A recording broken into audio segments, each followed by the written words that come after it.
All right, awesome. So welcome everyone to the third installment of CFNE's In Fellowship event series. We have one more coming up after this next month on May 17th. So thank you for joining us. I see some folks are returning attendees from previous sessions. So welcome back. If this is your first session, welcome. My name is Liska Wilson. I'm CFNE's Communications Director. I joined CFNE back in November, so it hasn't been too long, but definitely enjoying the ride so far. Right, before I say a little bit more about myself, would definitely like to learn about y'all as well. So let me just drop this in the chat so y'all can get to know each other.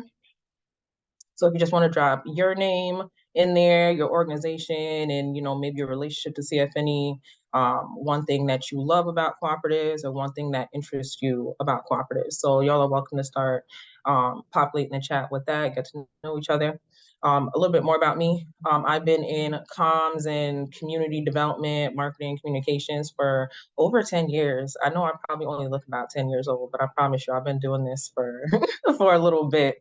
Though I've engaged with cooperatives and CDFIs throughout my career, I'm newer to like the inner workings of cooperatives, CDFIs, but I'm definitely excited to continue building and problem solving with communities through CFNE.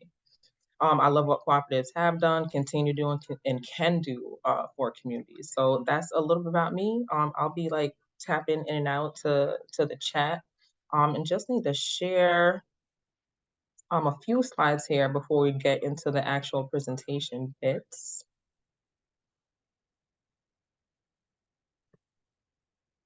Let's see.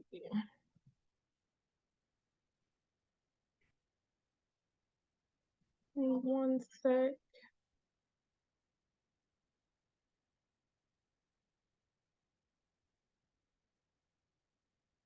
All right, so talking a little bit about what we're doing today. Already kind of got through the welcome piece. Again, y'all can continue to put your introductions in the chat throughout the entire presentation. But I'll talk a little bit more about CFNE itself, talk a little bit about cooperatives in general, depending on the need in the room, will depend on how long that part takes.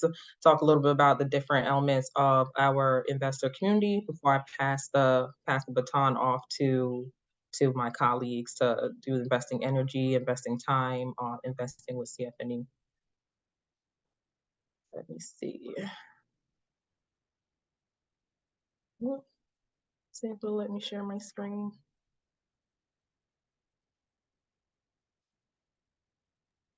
It should. If it doesn't, please let me know.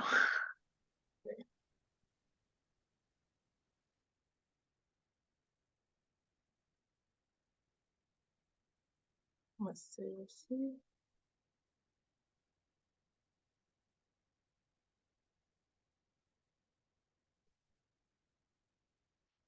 Can y'all see my screen? Yes. Cool. So I think this should work. Awesome. All right, so real quick, investing energy, you'll hear from some of the fellowship host sites about how the Navigator Fellowship is building capacity for their individual organizations. You'll learn about volunteer opportunities in the investing time segment. So you'll hear from some of our friends in the ecosystem about how you can, support their organizations directly. And then you'll also learn a little bit more about investing with CFNE, learn about the role of investors, the different layers of investors, even since our founding from 1975 till now. There will likely be some time for Q&A in between each segment. And just a quick note as well, the start of each presentation will be a bit off from what was on the event page, but we'll still end pretty much on time. But I just want to be upfront about that piece in case anyone was planning around that. So quick bit about CFNE. So what you see here above the bolded is really our mission statement. You can find it on the website. We put it everywhere. That first bullet there is really our learning team, really heads up the business skills and connections. Our lending team does the bullet 2, providing co-op friendly financial products at reasonable rates. And our kind of newly officially organized fund development team is really heading up that third bullet. The full mission statement, can be a lot to say if you remember. So if you find yourself wanting to talk us up to your friends, that last bolded sentence there is a really good starting point. You can direct them to the website or one of us directly. But if you can't remember that whole piece and you don't want to like fumble it, last sentence, good starting point. So real quick on this piece, if y'all can put a 1 in the chat. Let me see if I can. Can I put my chat? Put a 1 in the chat if you want me to spend an extra minute or two on what a cooperative it is and why CFNE focuses on cooperatives. So I could cut some time here if we don't need to spend it. So put a 1 in the chat, and if I get at least 5 1s, I'll spend an extra minute or two. If we don't get the 5 1s and you still want to hear about it, then you can totally link me after, and we could have a one-on-one session and we could collectively learn. But is anyone, so put that 1 in the chat if you want to go a little bit deeper here. I gotta set up the Jeopardy tones for these moments. Okay. All right. So y'all all good on co-ops and why they make sense. They're awesome things. So moving right along. This is my last piece, and then we'll get into the presentations, y'all, I promise. So our investor community, the CFNE investor community, is really made up of anyone who funds, grows, shops at, uses, or amplifies cooperatives. So that could mean a lot of things. For us, capital investors invest dollars that increase the amount of money we have to lend. Donors invest dollars that grow our learning programs like the Co-op Navigator Fellowship that y'all have been learning about throughout this series. Staff and board invest their time and skills, and the community at large really includes everyone else that wasn't captured in those other 3 buckets, but are still, supporting the co-op ecosystem in some way. We have individuals and organizations, including borrowers and other co-ops in general, that fall into multiple buckets. So don't feel like you have to be confined to just one of those. So in this case, double dipping is definitely okay. So that really wraps up my piece. I'm gonna stop the share. And then I'm going to pass it off to my colleague, Carolyn, who will, really facilitate us and lead us on through these next 2 segments. Thanks, Liska. Hey, everybody. I'm Carolyn Edsel-Vetter, and I am the program manager for CFNE's learning team. We provide training and coaching to emerging and existing co-ops, and we also are sort of the bottom liners for the fellowship program. So I am really honored to get to hang out with all of these wonderful people who are on today's call. The way we're going to structure this, we're going to hear from the host sites first, and then we'll spend some time hearing also from some community partners that are also engaged in co-op development. So leading off, I'm going to invite Patrick from Collective Effort to give us a brief introduction to Collective Effort, what you do, what your fellow's doing. Cool. Hey, everybody. I'm Pat from Collective Effort, president of the creative agency, started in 2017. A bunch of us were RPI graduates that decided to stay in Troy because Troy was becoming a really beautiful place. Troy is in capital region of New York, and during the time of like 2011, 2012, we were beginning stages of like a revitalization of sorts. Big artist community started to grow, and we decided like, hey, we should probably figure a thing out. But it took us quite some time to figure it out. It took a lot of working together and freelancing together, and just kind of like building this like communal kind of relationship of like learning to lean on one another. And so in 2017, we actually formalized, but we had no idea what a co-op actually was. I just had this idea of like, there's got to be a more democratic way to like share labor and equity and all these kinds of things. So we formalized as an LLC, And in our operating agreement is kind of where we employed some co-op principles, right? So we had like one member, one vote, despite, different shares of, levels of equity. But from like me being the top to like our lowest person is only like a 12% difference, so we were like really trying to figure out like how do you reshape our relationship to work and labor. And through that journey, we ended up being able to be lucky enough to get connected to the Co-op Fund. And so in 20, I want to say, I don't know, 2 years ago, maybe 2021 or something like it, we actually started helping them do a rebrand and getting some stories about like all the amazing things that they've been able to pull off since 1975. And so we helped get a lot of asset development and just new kind of language around the work. Part of that work came the Co-op Community Connection, which is now the Capital Region Co-op Connection. And I essentially act as a host site for one of our fellows in the fellowship program. That fellow is a hired staff person, essentially to help push this mission and goal of trying to engage with the co-op curious folks like we were back in like 2011, 2012 and on. And so, it's been able to we've been able to like give space essentially to a lot of different kinds of things, both this fellow and just through we outside of doing the creative agency stuff, we also operate 2 spaces that are creative studios. So our fellow comes in and does like meetings and community just like group talks and just kind of like kickback chill sessions just to kind of like get the social aspect of like learning and meeting together, because that was one of the things that I learned very early in my career, is that like I was kind of on a like lonely island here in Troy.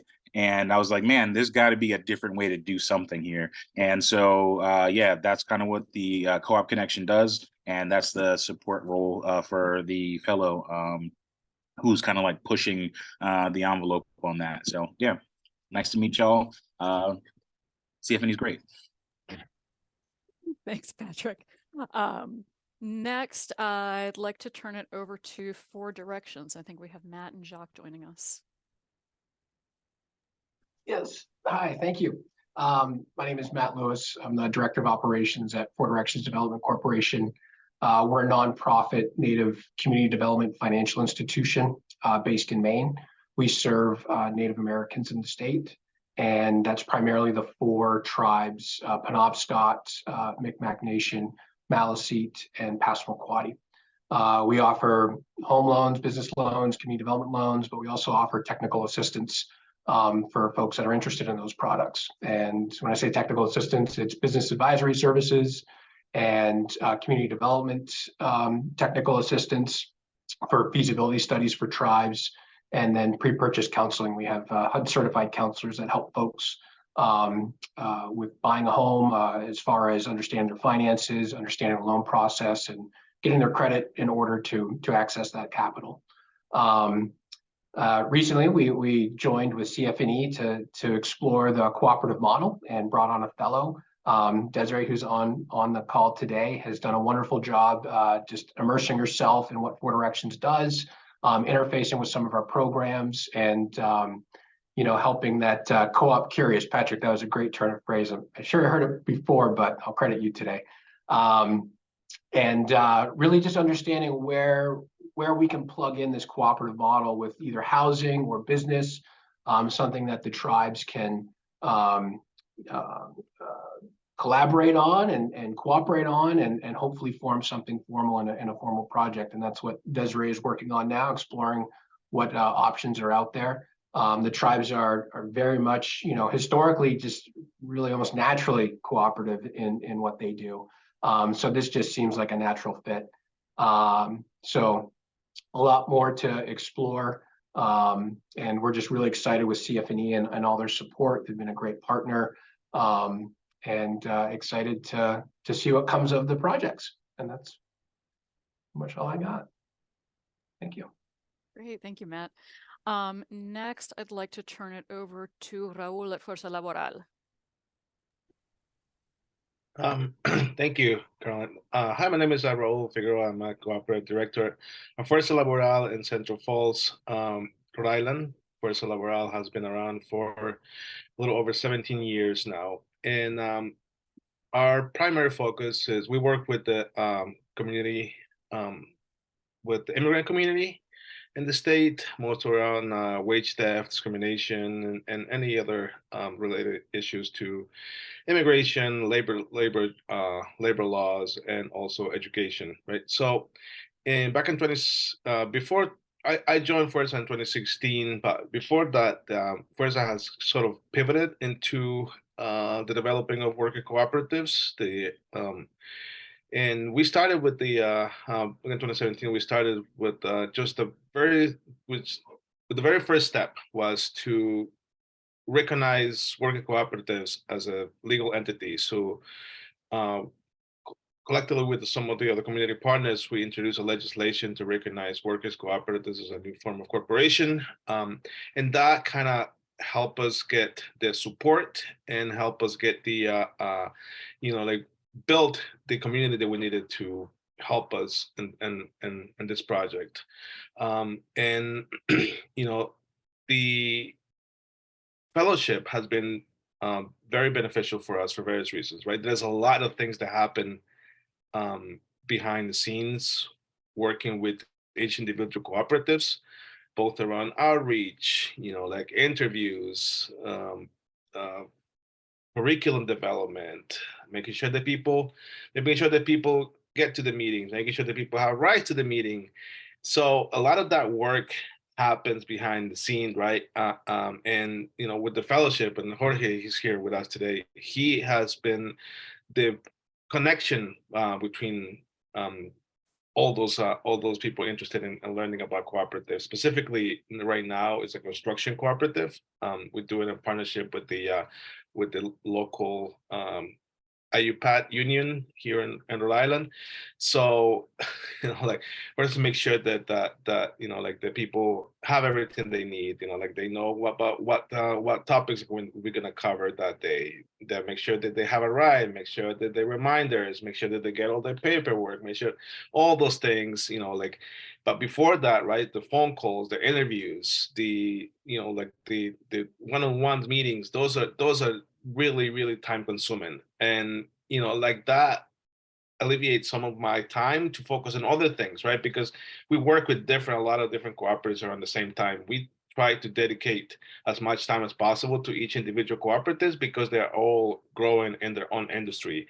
And like back in the day, we used to do it all into one, and we do it very general, and we were not producing as much as we wanted to produce. So now we focus on each individual cooperative in their industry, and that could not be done without like the opportunity that CFNE gave us to like to hire a fellow that could do a lot of the groundwork to make sure that these cooperatives are all connected and all moving slowly but surely on the path. Also, on the other side, it's also we have been able to leverage some other support, and that has been really great because like when you mentioned to potential founders that CFNE has trusted you for a fellowship for 2 years, that like that really puts the seal of trust, and well-recognized entity in the Northeast, and that more people are more reluctant, more interested in actually helping and being part of that and like that's something that we didn't think about a lot before when we were doing this, but once we saw an opportunity to start leveraging this, it has created tremendous amounts of opportunity for us. But on the other side, I was like like we are also growing. We finally were able to buy our own building, and CFNE has been a tremendous partner on all aspects of all this. So we feel very grateful for so many ways, and we're very excited about what's next and what can we actually do in the next couple of years, and hopefully we can continue to leverage in more of these opportunities, and continue to like, and also make sure that it's successful on CFNE's side too, because who knows, maybe they might be able to expand this opportunity to other community-based organizations just like they did with us. So I think that's a very that's a very great, that's the hope that I have, and I hope that like CFNE is able to do that as well, because we benefit, and I feel like other community organizations will have tremendous benefit if something like that is offered to them as well. Thank you so much, Raul. That was really great because I think you sort of tied up in a package a lot of the themes that I heard from all three of you in terms of, I don't think we anticipated when we started this fellowship how heavy an organizing component that there was going to be in terms of, convening people, understanding what's going to appeal to them, listening to different audiences, engaging the co-op curious, but also just, thinking about like worker centers, having somebody who's dedicated to going out and finding out from members what do they need to be able to show up and engage while they're dealing with very precarious life situations and work situations. So it's been exciting to see that like emerge as a through line, that we have some really great organizers among the fellows, and great mentorship for them among the host sites too. I just want to make sure, because I can't really see everybody. Is there anybody here from NEFOC or Reset who wants to say something before we? No, to my knowledge, there's not. Reset wasn't able to make it, and I have not heard back from NEFOC. It seems like something last minute might have come up.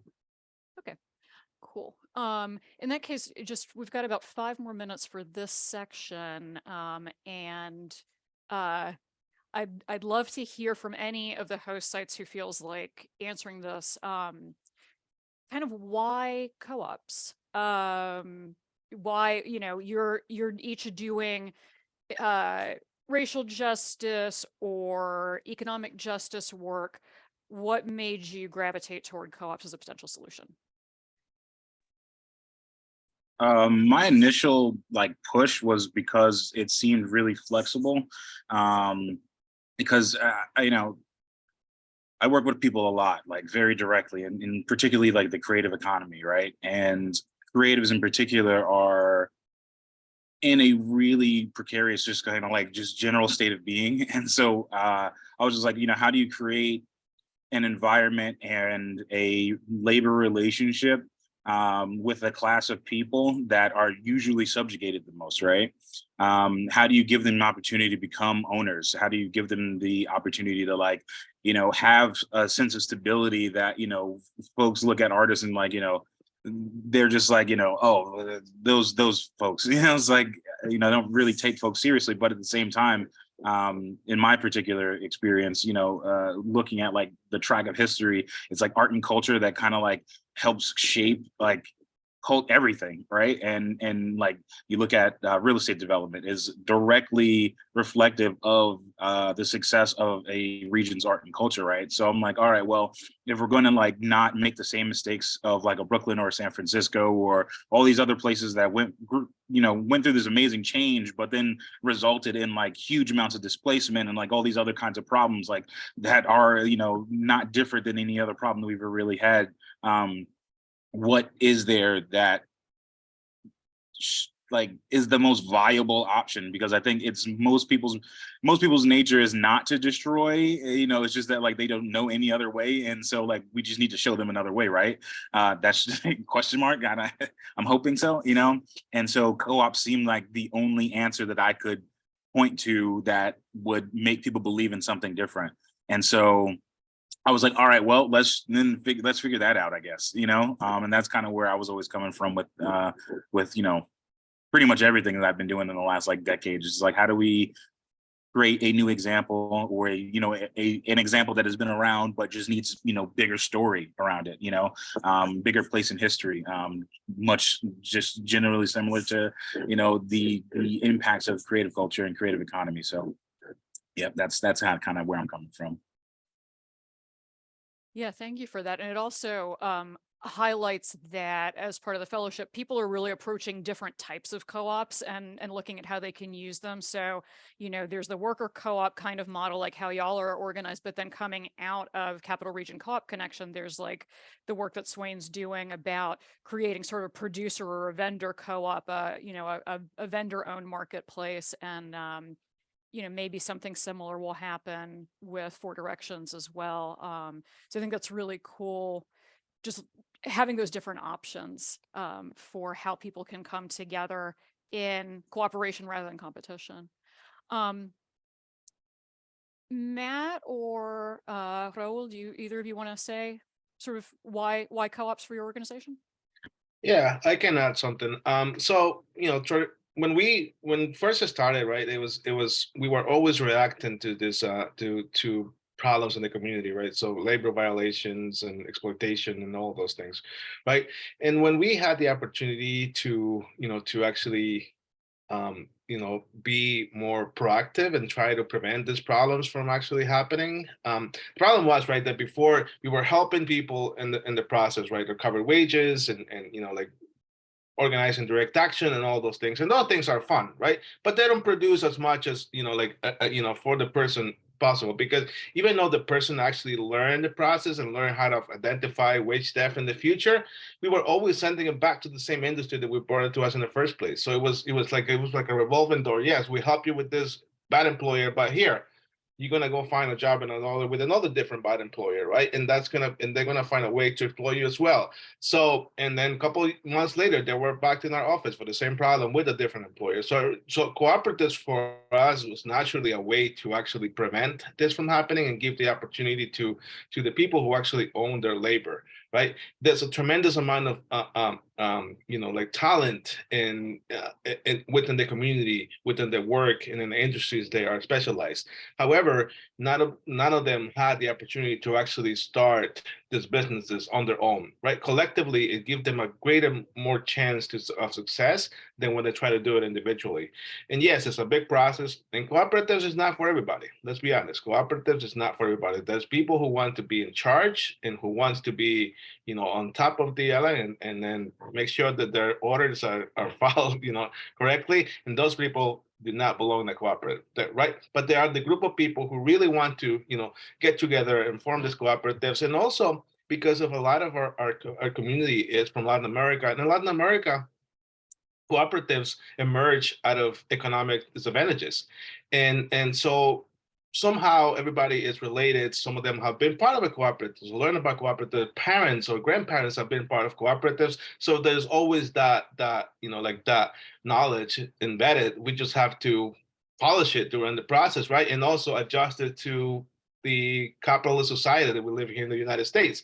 But it's an opportunity for us. That was the opportunity for us to be more proactive and try to mitigate some of the problems before it actually, become bigger problems. Cool, thank you. You also raised a good point in terms of ways that co-ops are or aren't culturally familiar. And Matt, I wonder if I can put you on the spot a little bit. Feel free to answer the why co-ops question, but also it'd be really interesting to hear from you in particular, ways that co-ops have and also haven't resonated with the tribal communities. Sure. I mean, to start with the, why co-ops, I always think, well, I believe that they are, powerful tools to leverage opportunities that might only be accessible to, people of privilege. One of the first cooperative deals I looked at, I think it's been almost 6 years now, was a business, that had a reasonable sales price of over $500,000 and was generally only accessible to someone with deep pockets. And that owner realized the power of selling to her employees, and it was just something that really resonated with me as far as, being that tool to leverage that opportunity. So that's, I think, is definitely applicable with the tribal communities as well, who are, it's most in socially disadvantaged areas and come up to the same hurdles. And cooperatives provide that collective, that sort of collective force that can provide them access to more opportunities. And, also just, yeah, I mean, from a cultural standpoint, cooperatives is generally of like-minded, people that are like-minded, and, also same with their traditions and values. So I think it fits well with the tribal communities as far as it resonating. I mean, there could be certain sectors or industries that it might not resonate as well, or or maybe it's more makes more sense in other industries. That's yet to be found for us. I think as we explore this, we'll definitely be looking to see what is resonating, what might not work, what will work. Yeah. So I hope I answered those questions. Yeah, that was great. Thank you. Triggered more. I think that it's time to shift over to some of our community partners. So I'm gonna let the host sites get out of the hot seat for a little bit. And for each of the community partners, we'd love to hear, these again are CFNE partners that are engaged in co-op development in some way themselves, and also have opportunities for people to invest their time. So to volunteer, to coach, to do other things, to participate in your own communities. So I'd love to hear from each of you a little bit about your organization and also how people can hook in and get involved. And I'd like to start with Luis and Francisco from CCDS. Thank you, Caroline. Good afternoon, everybody. My name is Luz Zambrano, and I'm the co-founder and the general coordinator of the Center for Cooperative Development and Solidarity. Francisco is with me right now, and we kind of have a few slides just for you to give a sense, what we do. But I'm just going to give a little bit of history why we started CCDS. CCDS started in East Boston as the result of the rapid gentrification of our neighborhood. East Boston has been an immigrant community for the longest, as you can remember. We were 56% immigrants up to 2015, and when the gentrification started. And now we are down to 40%. So I had lived in East Boston for 30 years. I had been a community organizer, labor organizer. I had to do leadership development. And I felt that we had to do something and put in practice all the things that we always say when we do community organizing and leadership development. Some of the families that I knew in my neighborhood started losing their houses, and they have started moving out of the neighborhood. And at one point, we just called for a meeting and say, what is going on here in the neighborhood, what we can do to actually prevent people to continue living. A lot of people were losing their jobs because of that. And we thought, why we don't talk about cooperatives? A lot of us are coming from the history of cooperatives in our countries. My father was a cooperative member for almost 40 years, and I was a beneficiary of him being part of a cooperative. So I kind of start talking about, my own experience growing up and how that helped me and my brothers and sisters to have education and to have healthcare and to have all these things. Because for us, cooperativism is not just about the business part of the cooperative, but it's about the social, the racial equity that we can have in our communities. So we started as a conversation, how we can actually, the Latino community can come together and do something and resolve this problem that we were facing. And that's how CCDS started. We created first as a very voluntary basis organization. We worked for almost 3 years as a volunteers, creating the idea, creating a structure, start thinking about how we can move this forward. We started with an institute just for people who wanted to know what cooperativism is and how we can form workers on cooperatives, like an institute to go, first of all, to go to the roots, the causes of why we were living in the neighborhood. So with the institute, we just bring people like, okay, we are immigrants, we left our countries, we came here, and now we are living again the neighborhood because we cannot live here. The prices of the houses are going up, the rents are going up, we cannot afford to live here, what we can do. So we do an analysis of why this is happening, and then after that, we just start thinking about how we can form workers on cooperatives. So we right now are, after being just volunteers, we are right now an organization that have 2 full-time workers and 2 staff people. We also have 2 committees. One is the advisory committee that are people who had experience in the United States with cooperatives, so they can give us advice how to do it here, because we had experience in our countries, but not here. And then we have also a steering committee that help us to make decisions about how we're going to do that. All of those are volunteers that help us grow the organization. And we also have, we call an internal support group that is people that are from the cooperatives, but they have professions. They are accountants, or they were lawyers in their countries and stuff like that, but they cannot actually put that profession in practice here, but they have a lot of knowledge. So they are part of our internal advisory group. And so that way, we also use all the experiences that people have in the community, in the Latino community, to help us move this work forward. So this is by and for the Latino community. We all are Latinos, and we feel that we have enough expertise and enough knowledge of cooperativism to do this work. So right now, we have an ecosystem of 7 cooperatives, and Francisco, who is our newest staff, who is the cooperative developer, is going to talk about those. And I will put the slide just for them to see them while you talk. Yes, thank you so much, Luz, for that history of CCDS, which, yes, as she mentioned, started because of gentrification in the East Boston community.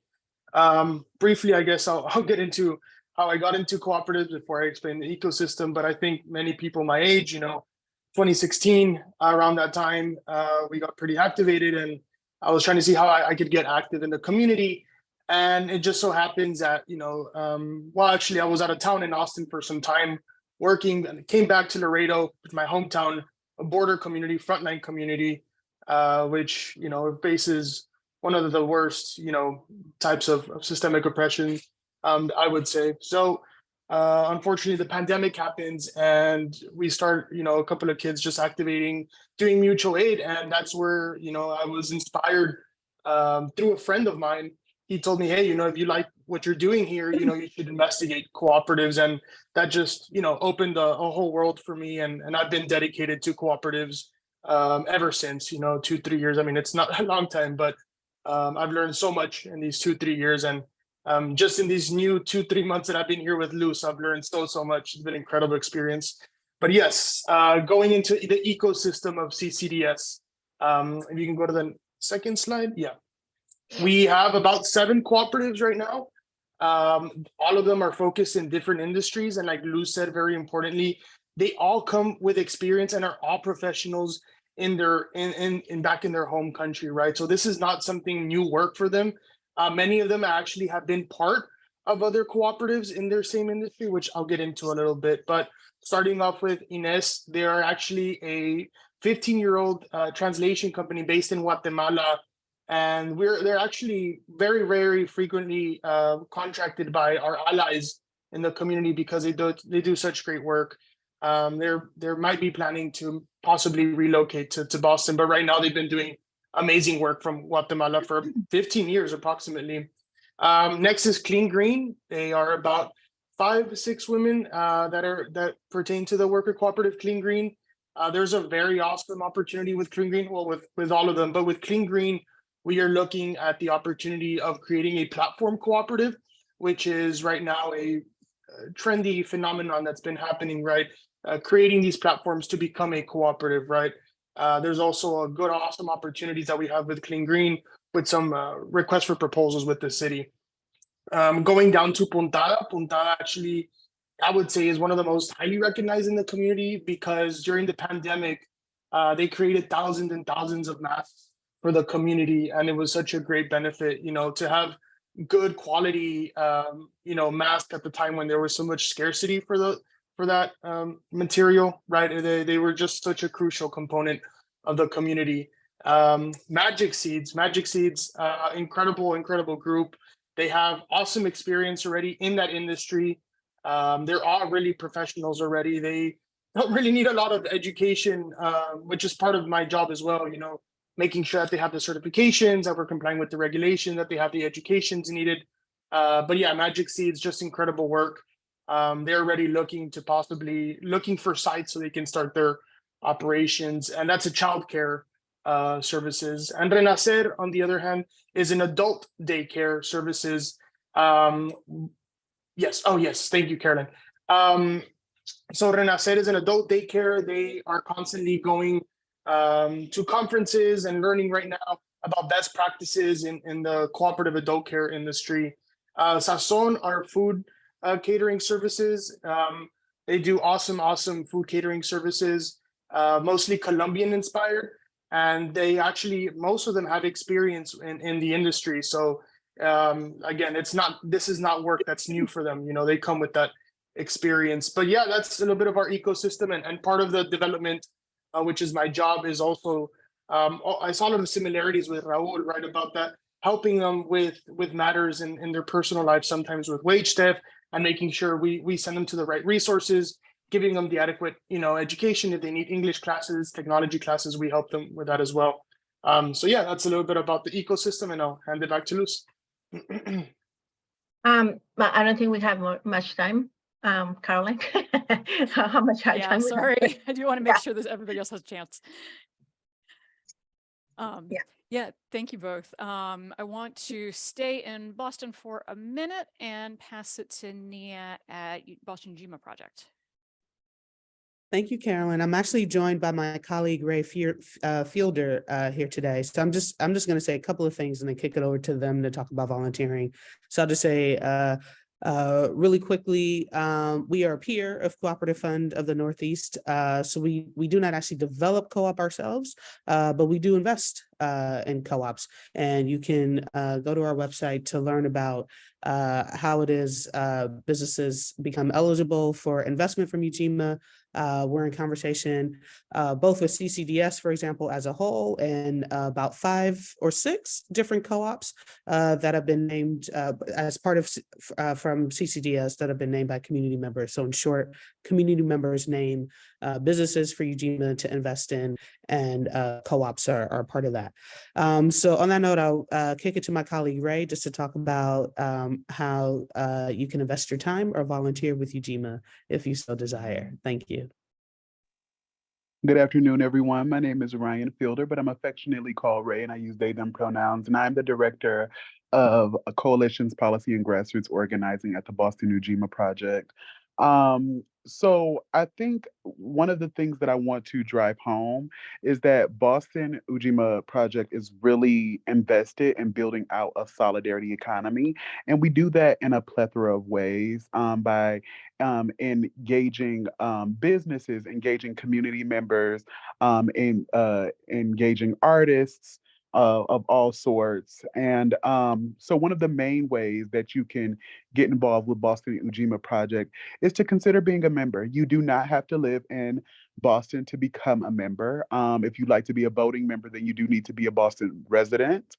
Voting members get a chance to invest in make decisions on what our investments are. So all of the businesses that we invest our resources into, our members get to say who that is. They get to make decisions on exactly what moves we'll be making as an organization.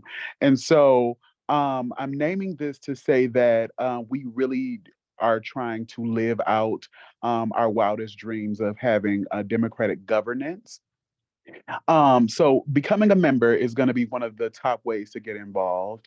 Another piece that I like to say is that we have member teams, and these are the different ways that folks can engage.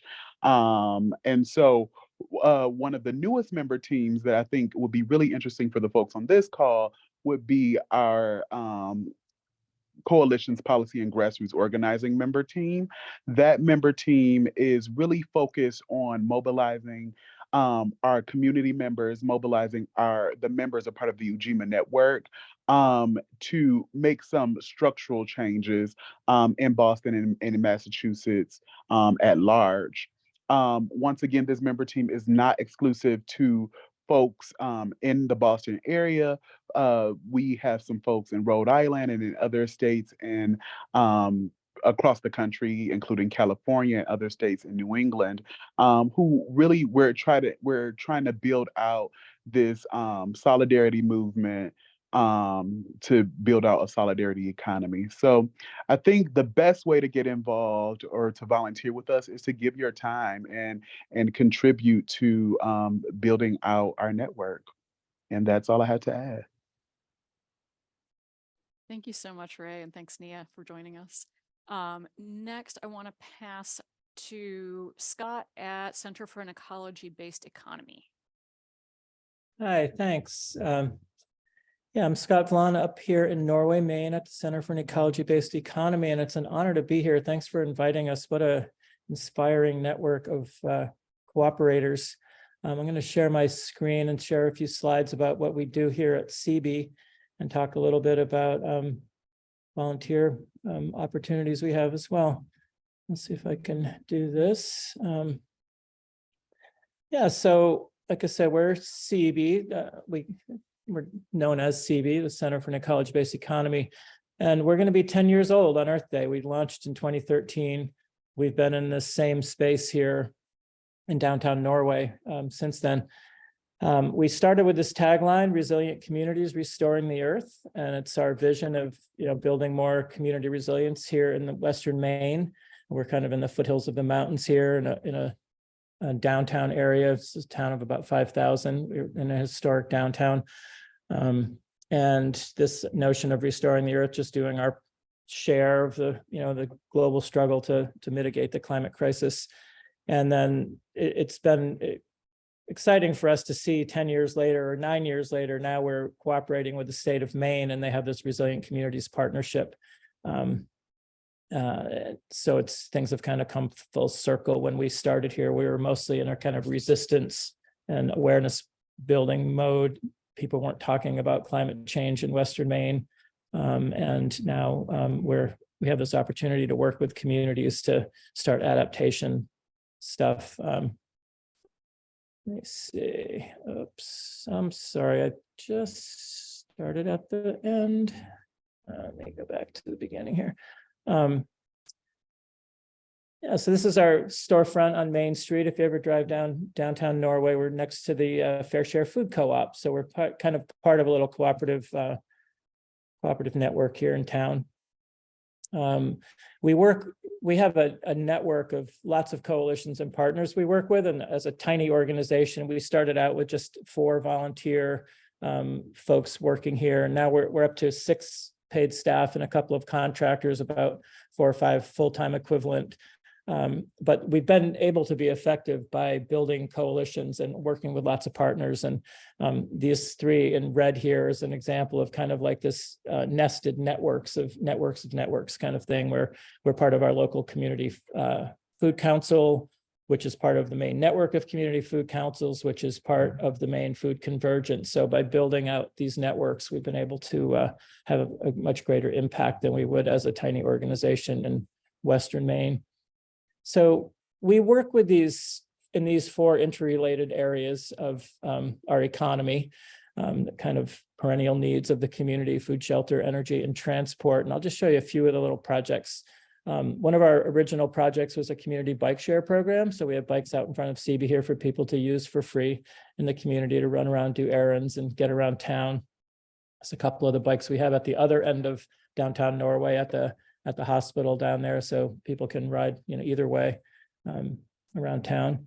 We've been working on some bike ped stuff with the Bicycle Coalition of Maine and the town and the state to try to get some safe passage from downtown out past the lake out to some recreational areas that are really dangerous ride. And we've worked with the Cooperative Development Institute. I've done 2 different tiers of training with the Cooperative Development Institute. And this project started, I just saw Jonah was on the call. He was part of that, teaching that first cohort of for CDI, this Rural Cooperative Development. And my project was this bike-powered trash hauling business, and recruited a few people. And now we have spoke folks. It's a worker cooperative. There's 5 of us involved, and we haul trash around the town. And That's my coworker, Justin, hauling some trash down Main Street. I'm pretty pumped about it. We've also done a lot of work around EV charging and transitioning to electric vehicles out here. We have a network of about 20 plugs in this area, in this whole region. This is at our high school.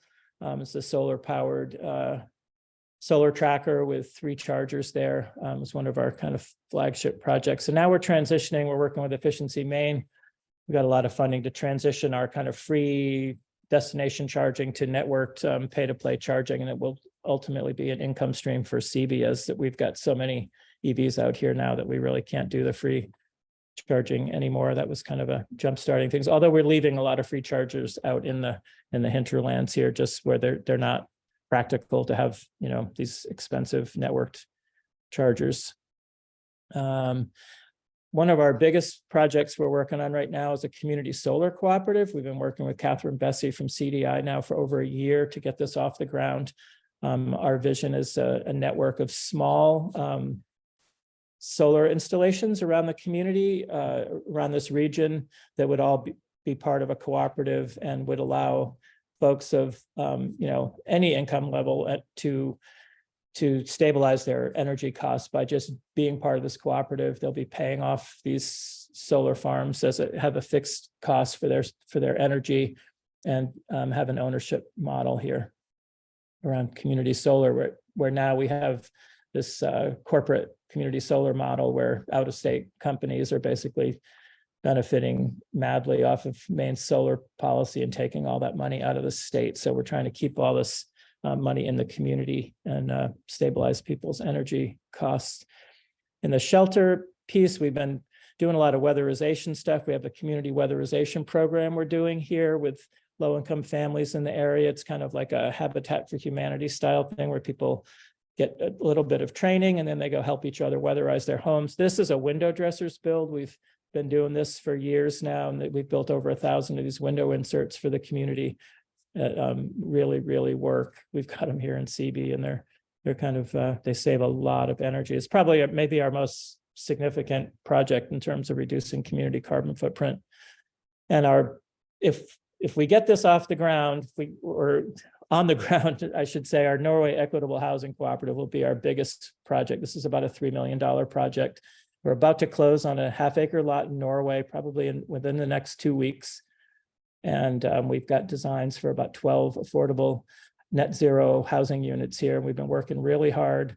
Thea Hart has been leading that and has been presenting to the state. And we're really working hard with the state to get them to prioritize cooperative housing and net zero housing, especially owner-developed cooperatives or resident-developed cooperatives.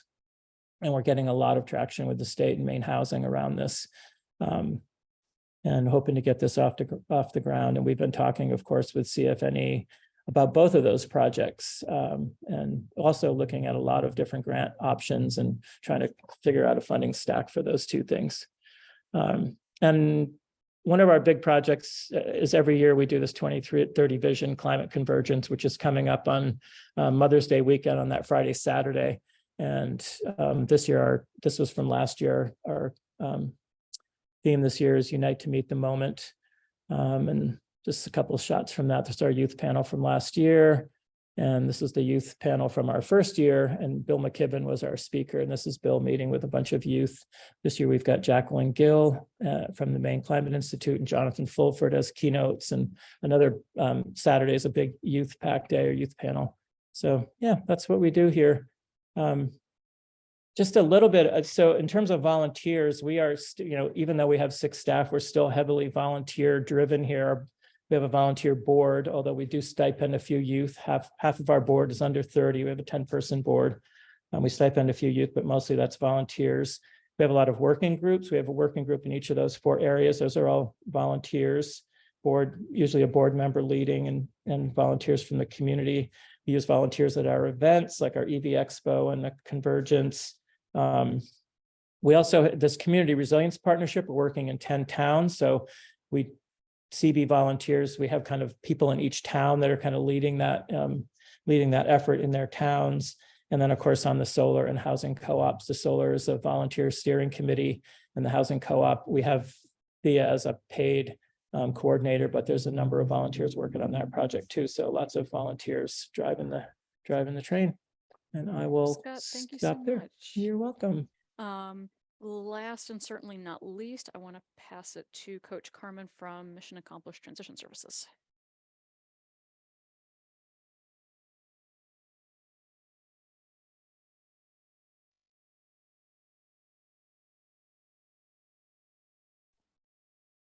Hello, everyone.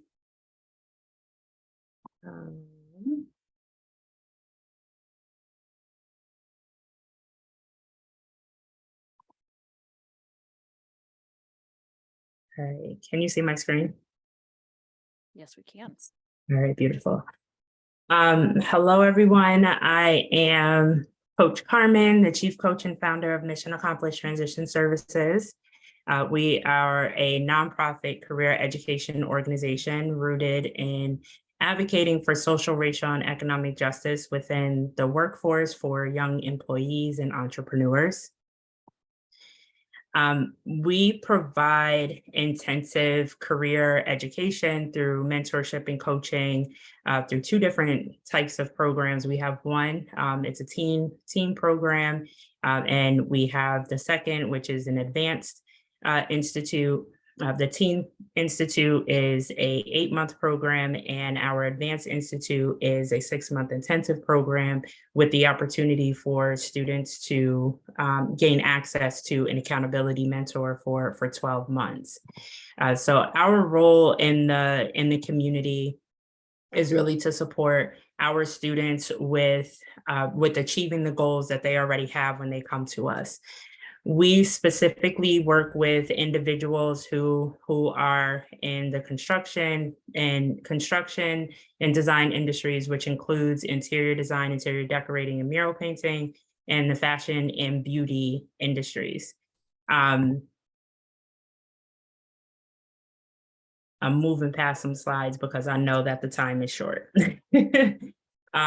So we've been fortunate enough to be able to work with the individuals who are on this screen, and really they have unknowingly, and some of them knowingly, have educated us about the industry and why the industries that we focus on, and why it's important for us to continue to have intensive career mentorship and coaching for those individuals within the Capital Region who are committed to being within those industries, and also understanding that there's a lot of construction projects and there is fashion and beauty that happens here, and we do have a history of fashion in our community, but unfortunately, it's very much an underground community. I would say it's very strong. I would definitely say that it's becoming more prominent now locally, but we are definitely here to support people with advancing their careers or gaining access to employment opportunities within the industry. And then we also provide a scholarship to rising young professionals who are graduating from high school or an alternative program that is similar to high school. So our commitment as sponsors is to assist rising young professionals with removing barriers that could present themselves as they are preparing to move into advanced education or the workforce. The volunteer opportunities we have are listed here on the screen. We are looking for board members. We want to make sure that we are able to document our work and the smiling faces of our students. So therefore, we would love to have videographers and photographers who we can go to on a regular basis. I truly would love to just have like 2 people, that we can go to and who really learn who we are, what we do, and the messaging that we're looking to put out there. And then from a program standpoint, us just having program support where individuals are sitting at the registration table or just helping with some of the behind the scenes logistics that are related to our program, so that the team is able to really focus in on our students and be attentive as we have made the commitment to do so. I will place a link in the chat to check out our various volunteer opportunities on our site. You complete a form, and then myself or a member of our team will follow up. And I will also add the link to our magazine, to our digital magazine, so that you can take some time to learn more about the wonderful things that our students are doing, but also people from across the country who are focused on the construction and design and the fashion and beauty industries. All right, thank you so much. And I want to invite all of our community partners to follow Coach Carmen's example. Please put your contact information or your web form, whatever is the best way for people to follow up with you about these opportunities. And with a lot of gratitude and excitement, I'm going to hand it back to Liska. Thank you, Carolyn. I'm actually going to be doing a quick hop skip and pass it over to Josie, who's also on the fund development team. And Josie is going to go into more about investing with CFNE. So Josie, it's all yours.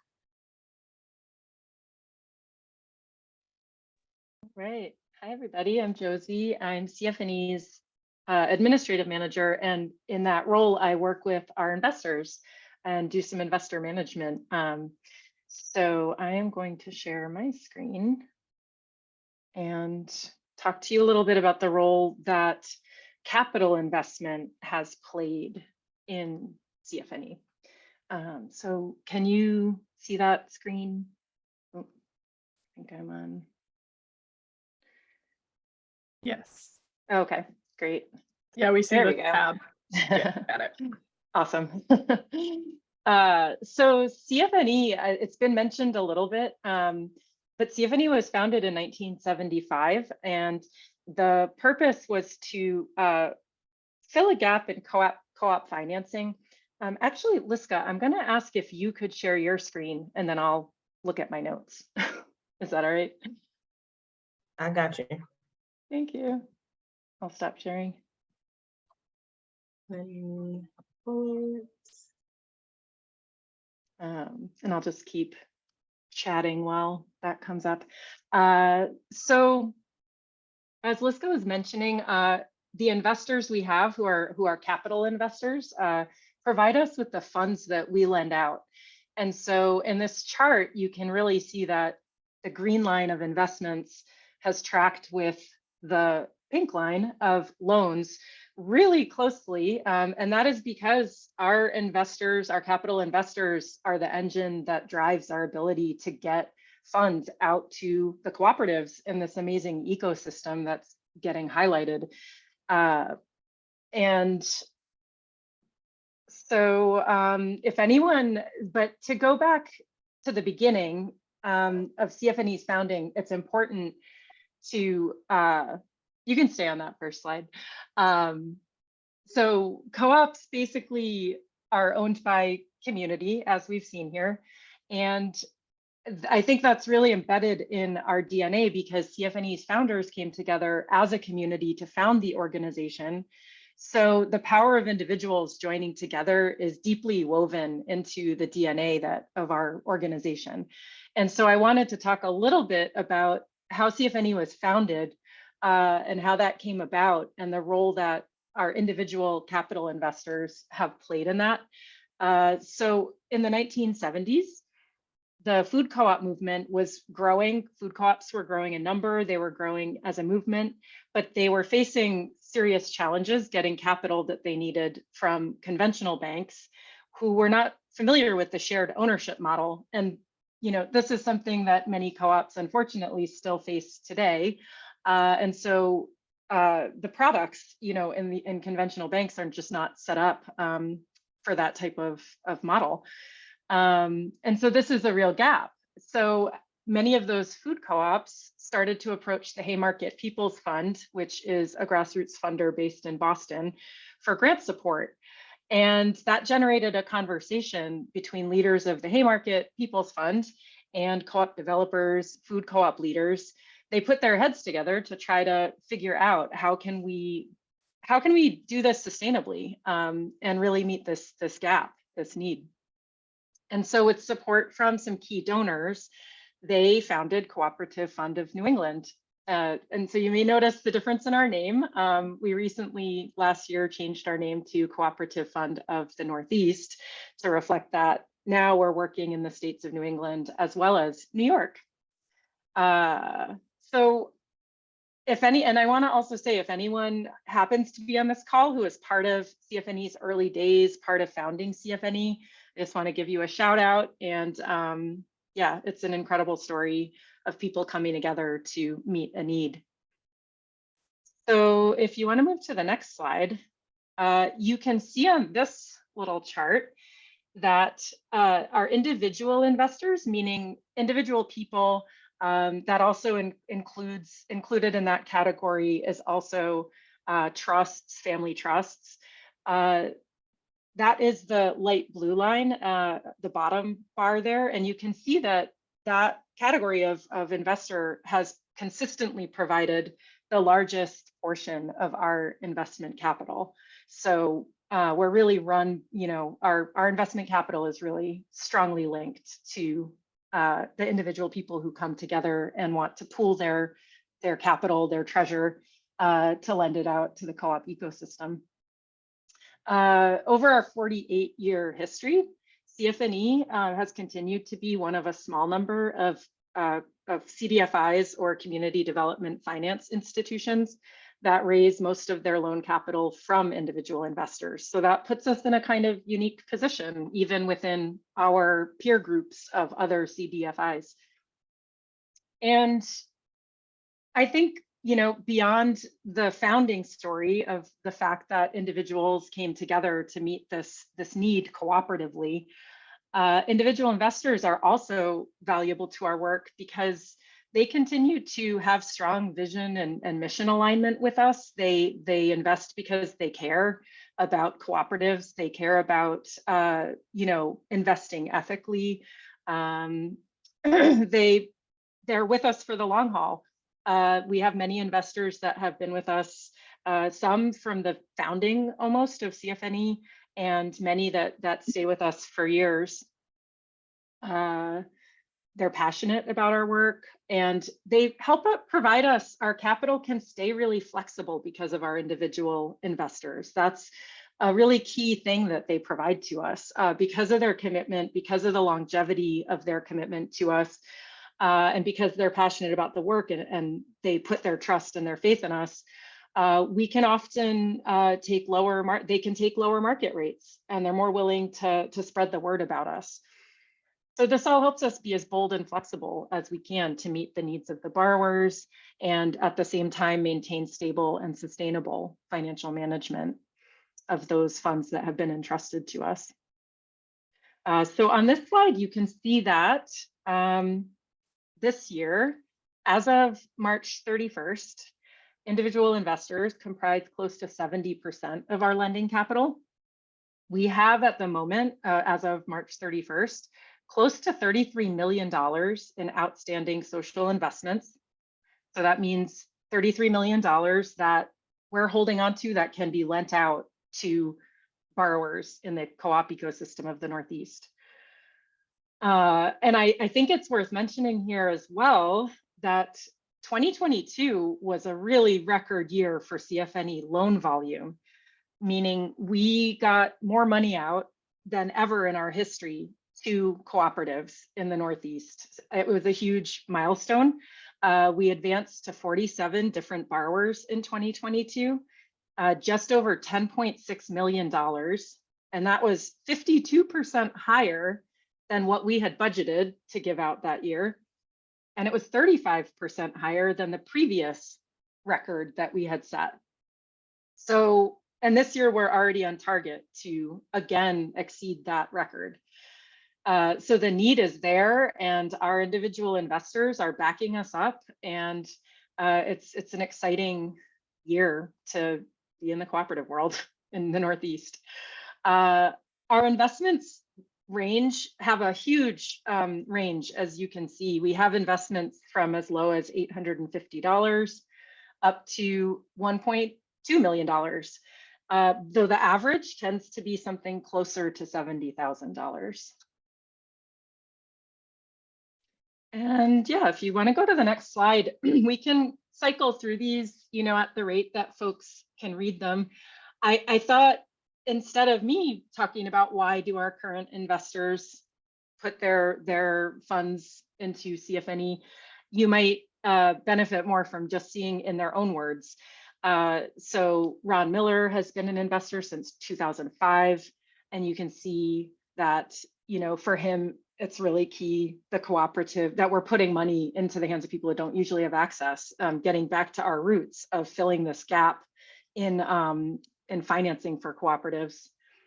You can go to the next one.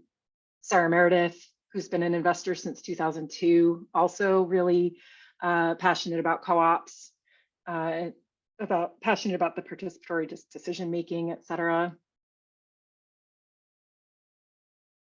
Nadav David, who is a bit of a more recent investor, who found us because of believing in the solidarity economy, and yeah, has been a really committed investor. And Leah Pillsbury, who's also a more recent investor, and found us because it just felt like a fit. It's close to home and aligned with the values. So that's an overview of why our investors give. And I think I'll end there. And if people have questions at the end, feel free to ask. Thanks so much. Awesome. Thank you, Josie. Yeah, so that really wraps up, for the most part, today's program. Dorian, did you want to open up for Q&A first? We have a few more minutes for a Q&A. We could probably get a few questions in, or did you want to say some of your final thoughts first?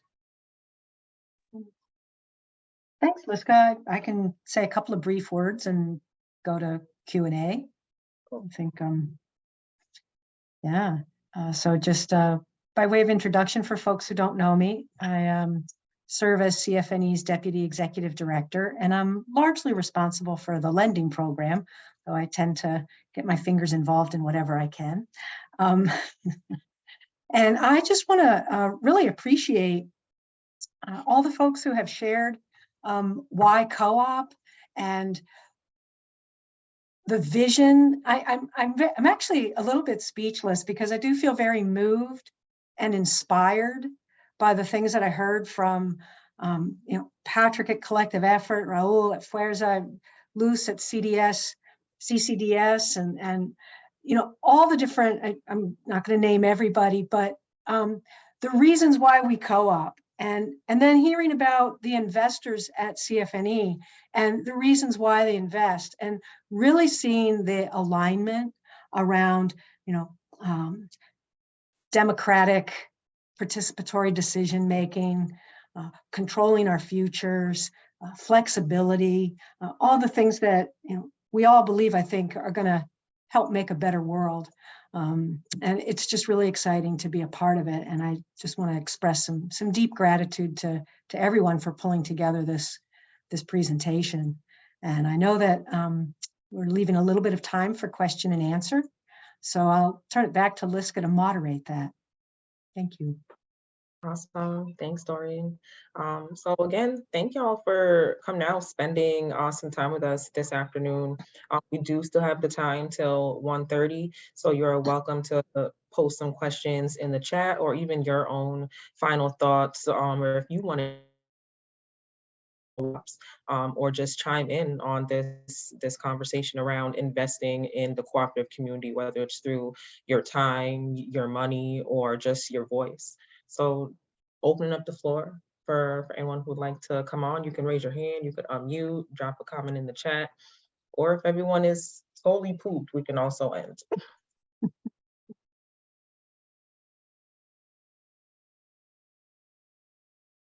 And I'm totally comfortable with silence, y'all. So I'll be silent for at least 2 minutes and see if anyone wants to chime in.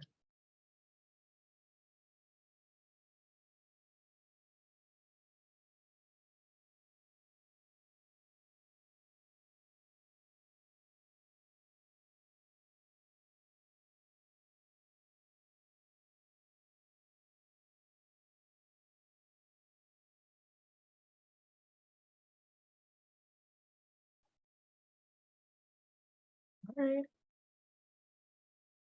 We could take a big collective breath and then we could, release, go back to whether you're catching up on your lunch.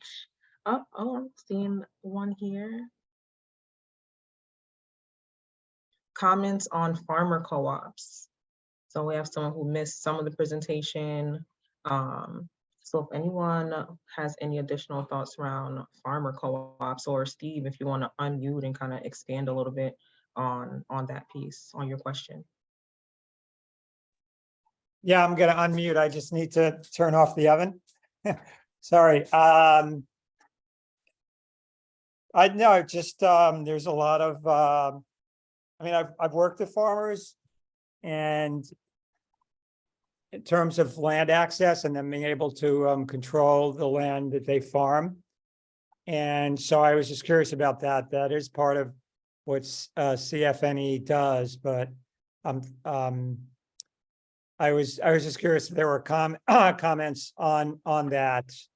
There are urban farms too, as well as rural, but I was just curious about that. And there's more and more interest in social mission in farm investing. And, there's a peer group for that segment that Cooperative Fund is part of. Some of them are cooperatives and some of them are not. Okay, thank you. Dorian, Carolyn, I don't know that we had, because I know one of our host sites, or like the combo of host site is that, but I don't think we heard from them today. Yeah, unfortunately, we don't have anybody from either Northeast Farmers of Color or Black Farmers Fund on today, but actually, I mean, I know that there are people here who either currently do or have in the past worked with farm and food system co-ops. So I will open it up to crowdsourcing if anybody wants to come off mute and say anything.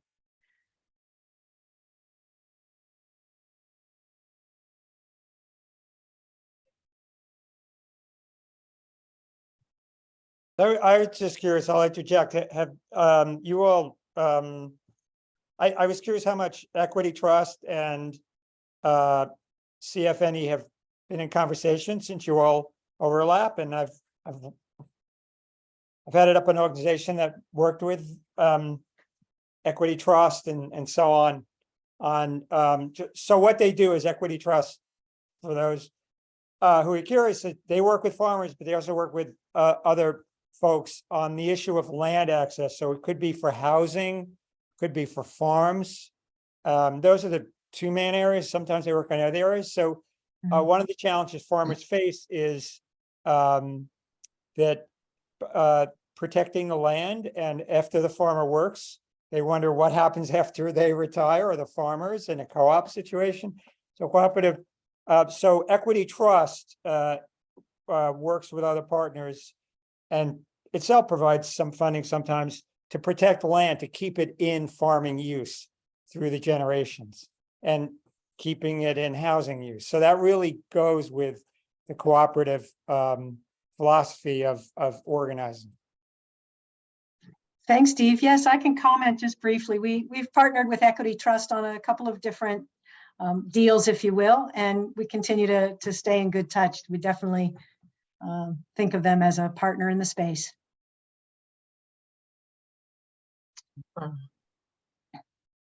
And I'm also dropping my email in the chat here for anyone who maybe didn't ask a question, or if you want to connect further, I can connect you with the right person here at CFNE, or if I can answer it, I'm happy to do that as well.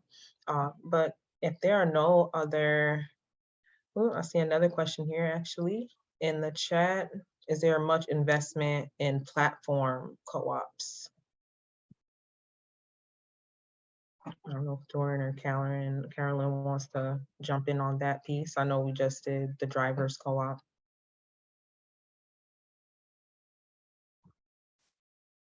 Yeah, I might be curious to hear from some of the partners and host sites and other things about, as someone mentioned earlier on the call, platform cooperatives are relatively new, and yet they certainly are a growing technological tool in the toolkit of figuring out how to anchor agency and flexibility in workers and creating our own, kind of worker-owned platform co-ops. So, as Liska mentioned, CFNE has worked a little bit with the Drivers Co-op, which is a platform co-op around transportation. And we continue to be in some conversations with various others. Be curious though to hear what others are seeing in terms of developing those co-ops or working with the owners of the cooperatives as they're pulling those platforms together.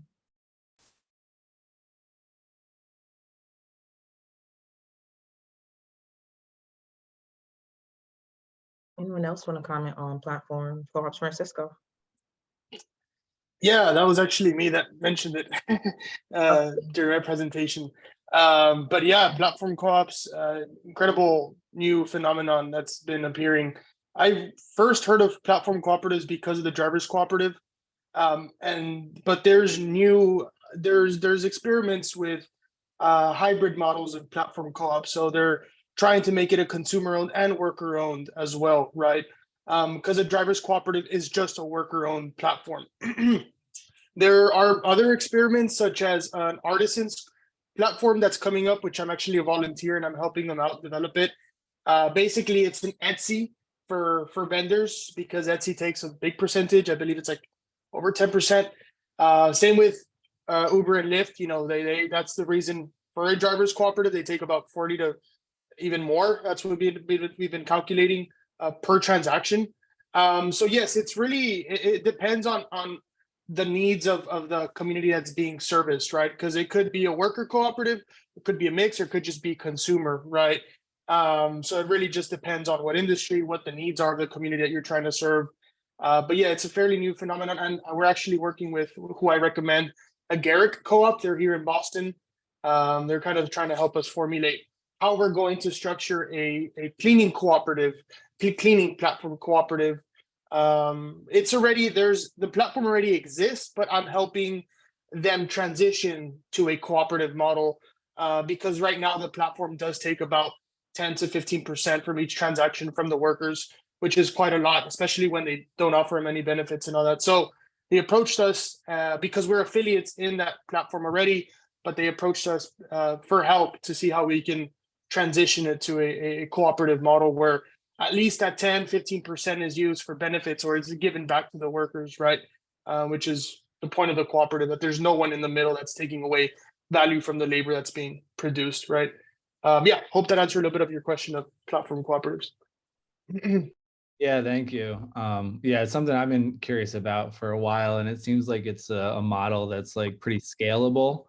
And I know that for the fellow here in the Capital District, it's something that we've kind of like loosely discussed as like a potential like way to have a market, especially when you have like a bunch of different individuals offering different like goods or services and have their own like individual needs and pricing structures and things like that, but being able to own sort of the market.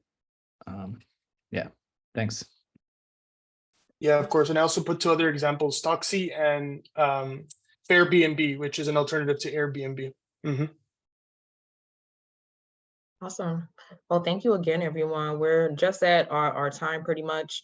There are contacts in the chat for you to connect with the folks that you want to connect with. My contact is in there if you didn't see someone's contact and you want to get connected. But other than that, that wraps up today's session. I really appreciate y'all spending the afternoon with us. Airbnb, Coach Carmen. Did he say Yes. an alternative to Airbnb? Yeah. Yes, correct. Airbnb. Mm-hmm. Airbnb with an F. Airbnb. Got it. Yep. Okay. Mm-hmm. Mm-hmm. All right. Yeah, they're based in Europe right now. All right. Thank you. Yeah. All right. Bye, everyone. Enjoy the rest of your day. Thanks, everyone. Bye, everyone. Take care.